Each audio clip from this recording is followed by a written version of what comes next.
कैसन झकास बात ओइ देखर माल मन करत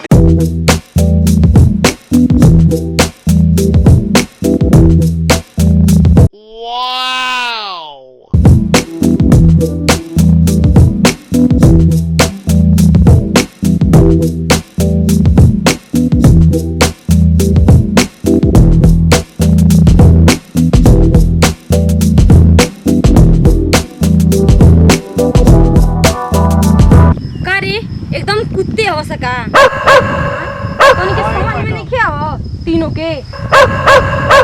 ना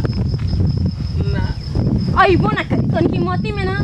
उहे घोरा गई का करिए मैडम तुम्हारा फैशन देख के तो मन करता के जूता रगड़ के पीछे में जूता फाड़ दी। ये मैडम अरे है दिल्ली के लाल किला है हमने के जिला में कहां से आ गई ले दादा ये भैया दादा देख के लौकात नहीं खे देहात घूमे आइल बनी दादा बुझाता कि देहात और ये बाप है मैडम होई कहां से है मैडम ये मैडम अरे है जब तार लाल लाल गाल बा न एकदम माले लगत तारू एकदम कंटास। अरे तुम भगवान बनैले हम तोर का छाती फाटता। अरे काहे न फाती है मैडम तो हम है तोहरे गाड़ी हो नहीं तोरी बाप के है गड़िया आही मरते आई कौन मॉडल हो लौकात नहीं के का तोरे अखिया से अखिया फुटल बा 2019 मॉडल हिया हां तो देख बड़ा पेंट पॉलिश मारल बा बड़ा चोखा लगत तारी हो हां हो एकदम मन देख लिपस्टिक लगले बड़ी बुझाता कि पूरा मॉडल तो मरते जनात की बनवले ना बा इंजीनियर एक पीस एकदम लेके ऊपर से लेके नीचे ले एकदम बुझाता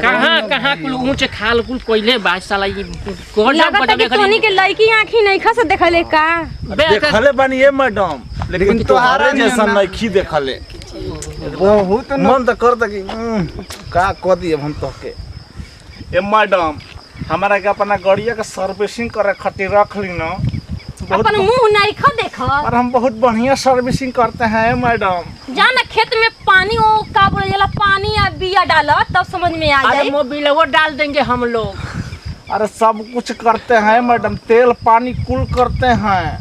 आखी तो गाड़ी देखले ना ओखो बजा पहली बार तो देखले बाड़ा जा अरे गाड़ी तो बहुत देखले बानी कोई मॉडल नहीं देखले जवन टॉप मॉडल बाऊ नीचवा से लेके ऊपर हट बदतमीज कहीं का टापे लागत तारू सोना का शरीर हवे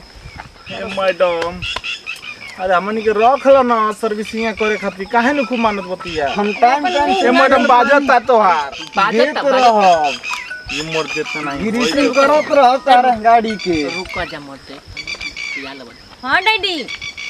हाँ बोलिए अरे एकदम आ ही रहे जी रुक जाइए पापा जी अरे रोड में 2-4 लफंगा मिल गए गाड़ी रोक के ये लोग इधर उधर पता ना क्या क्या बोल रहे हैं समझ ही में नहीं आ रहा है इन लोग का भाषा ही ठीक है एकदम आ ही रहे हैं खाता पिए मैडम हमारे देहिया में खुजली हो गई हमारे देख के इनके भैया हमार को देख के हालत खराब होता ना दूर रह के अरे बदतमीज कहीं का अपन शकल नहीं देखा शरीर छुआ तोरा सोना का शरीर है का भइल बा जैसन तो हर शरीर है वैसन हमरो शरीर है बिया अरे क्या ई क्या करता सन मर दे अरे अरे धरती पर एकदम चाल उतर के अरे पता नहीं के के का घरे आई बड़ी क्या पता बा ऐसे लगातार जा छेड़े रोड पर हमनी के गांव ही में आई बड़े प्रधान जी घरे आयो बाप अरे मैडम कोन लागत नहीं कहिए मत मैडम कोन लागत नहीं मैडम आपको प्रधान ना ना को मैडम जी 1.5-2 घंटा से बदतमीजी करते रह जा घर ना बताई मैडम गाड़ी में बैठ मत शिकायत करो बे मैडम अरे बताइए का नहीं ना मैडम चलो बाकी झरबा हिंदी अरे मैडम को लागत मैडम माफ कर दे मैडम माफ कर दे गांव में इज्जत मसले बड़ा जाए चल रे भाई चल भाग चलो समझ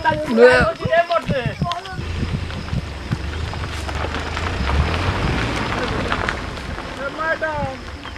को लागत नहीं है मैडम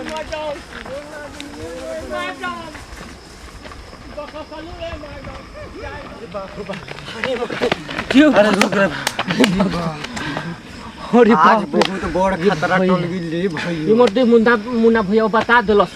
ना तो हमनी के ताज को चुमा अभी तो हमारा गांव में अभी हमार जाना बुआ फातरम पड़ल पर कहीं जाके बता मत देबे प्रधान जी के हमार तो अभी दम फुलत रे जब ले आज के दिन बीती ना चलो